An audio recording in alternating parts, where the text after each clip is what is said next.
Sécase la hierba, cáese la flor, mas la palabra de Dios vive y permanece para siempre.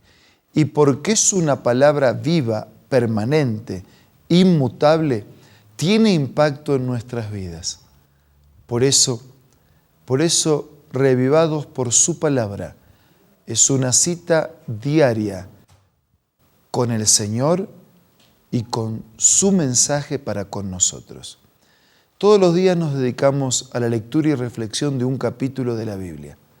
Hoy lo haremos sobre Ezequiel, capítulo 37, pero antes pedimos la bendición de Dios.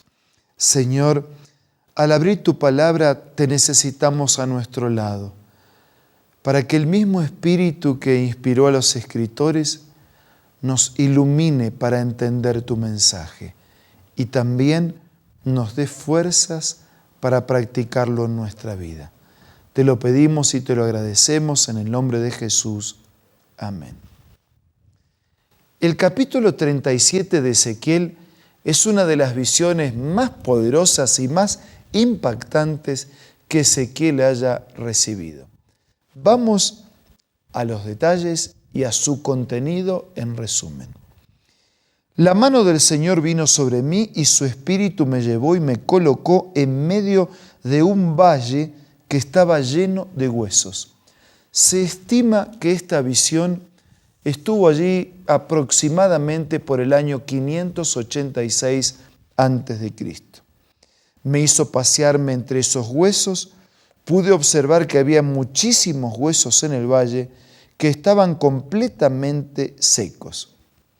Y Ezequiel se siente impresionado porque en medio de la visión recibe una pregunta de parte de Dios.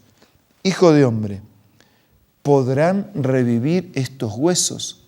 Y él me dijo, después de esa pregunta, viene mi respuesta, Señor, omnipotente, tú lo sabes. No era una pregunta que Ezequiel pudiera responder, esa era una pregunta para Dios. Entonces me dijo, versículo 4, profetiza sobre estos huesos y diles, huesos secos, escuchen la palabra del Señor. Así dice el Señor omnipotente a estos huesos, yo les daré aliento de vida, ustedes volverán a vivir. Versículo 6, les pondré tendones, haré que les salga carne, los cubriré de piel, les daré aliento de vida y así revivirán.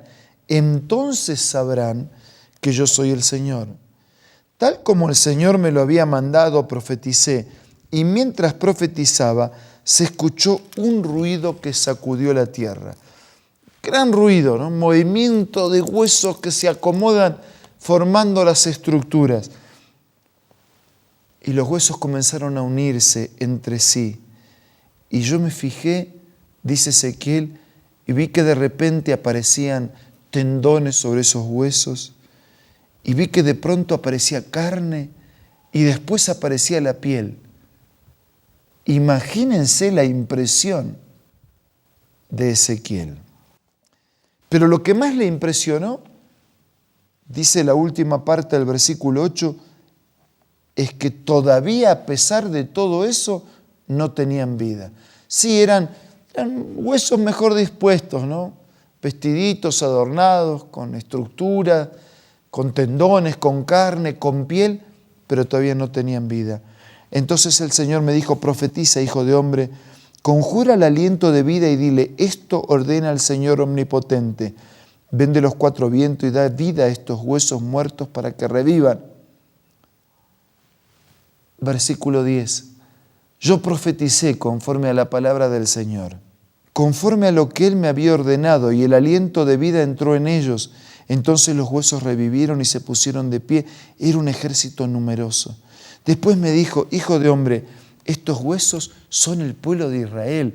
Es decir, que esta visión estaba aplicada a la iglesia, al Hijo de Dios, al creyente, al pueblo de Israel, que por su indiferencia, por su rebeldía, por su pecado, por su apostasía, estaban muertos. Pero Dios trabajó sobre esos huesos para producir vida sobre su muerte. Hijo de hombre, estos huesos son el pueblo de Israel. Ellos andan diciendo, nuestros huesos se han secado, ya no tenemos esperanza, estamos perdidos. Por eso profetiza y adviérteles que así dice el Señor Omnipotente: pueblo mío, abriré tus tumbas y te sacaré de ellas. Te haré regresar a la tierra de Israel, y cuando haya abierto tus tumbas y te haya sacado, entonces sabrás que yo soy el Señor. Pondré en ti mi aliento de vida y volverás a vivir, y te estableceré en tu propia tierra. Entonces sabrás que yo el Señor lo he dicho y lo cumpliré, lo afirma el Señor. Maravilla, es que ese mismo Dios que nos había creado de la nada, del polvo de la tierra, puede rehacernos cuando estemos totalmente muertos espiritualmente. No hay nada, ni siquiera la muerte, que se oponga al poder de Dios. Un día los que descansan en el Señor resucitarán primero, y aún los muertos serán levantados para vivir con Dios para siempre. Pero ahora, cuando hay muerte espiritual, como ocurría con el pueblo de Israel, que se requiere de un milagro para colocar vida nueva en muertos espirituales, Dios también tiene intacto su poder y a disposición su amor y misericordia. El relato continúa. El Señor me dirigió la palabra, tomó una vara, escribe sobre ella: Judá, Israel, un mensaje de unificación de estos dos grupos. Judá, sus aliados, y los israelitas. Luego toma otra vara y escribe para José, vara de Efraín, y todos sus aliados, los israelitas. Junta la una con la otra, de modo que formen una sola vara en tu mano. Cuando la gente de tu pueblo te pregunte qué significa todo esto, tú le responderás: así dice el Señor Omnipotente. Voy a tomar la vara de José, que está en la mano de Efraín, a las tribus de Israel que están unidas a él, y las uniré a las varas de Judá. Así haré con ellos una sola vara, y en mis manos serán una sola. Sostén en tus manos las varas sobre las cuales has escrito, de modo que ellos las vean. Adviérteles que así dice el Señor Omnipotente: tomaré a los israelitas de entre las naciones por donde han andado, y de todas partes los reuniré, los haré regresar a su propia tierra. Y en esa tierra, en los montes de Israel, haré de ellos una sola nación. Todos estarán bajo un solo rey. Nunca más serán dos naciones, ni estarán divididos en dos reinos. Y así están. Versículo 25, habitarán la tierra. Versículo 26, haré con ellos un pacto de paz. Será un pacto eterno. Haré que se multipliquen. Colocaré mi santuario en medio de ellos. Habitaré entre ellos, yo seré su Dios y ellos serán mi pueblo. Y cuando mi santuario esté para siempre en medio de ellos, las naciones sabrán que yo, el Señor, he hecho de Israel un pueblo santo. Dos mensajes en el capítulo: los muertos que reviven y la unidad. Para los dos se necesita el milagro de Dios. Por eso decía el poeta: no son muertos los que en dulce calma disfrutan la paz de la tumba fría. Muertos son los que tienen muerta el alma, aunque vivan todavía. Tal vez estamos vivos, pero muertos en vida. Hacemos ruido, tenemos una fachada y una apariencia, pero no hay vida. Permite que el Señor coloque su espíritu y tu presencia en su vida.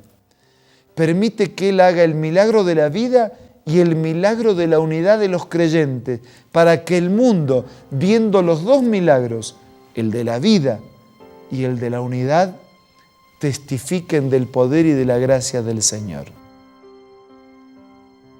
Pidamos a Dios ahora que Él haga estos milagros en nuestra vida.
Señor Padre nuestro, en este momento te confiamos nuestra vida a tus manos.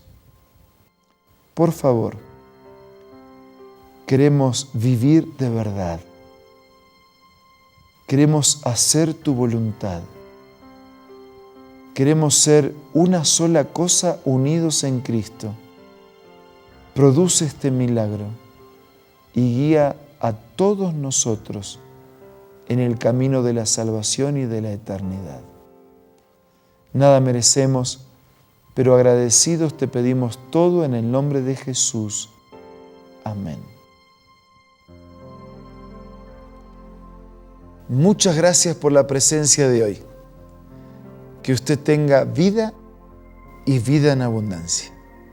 Nos reencontramos mañana para seguir siendo reavivados por su palabra.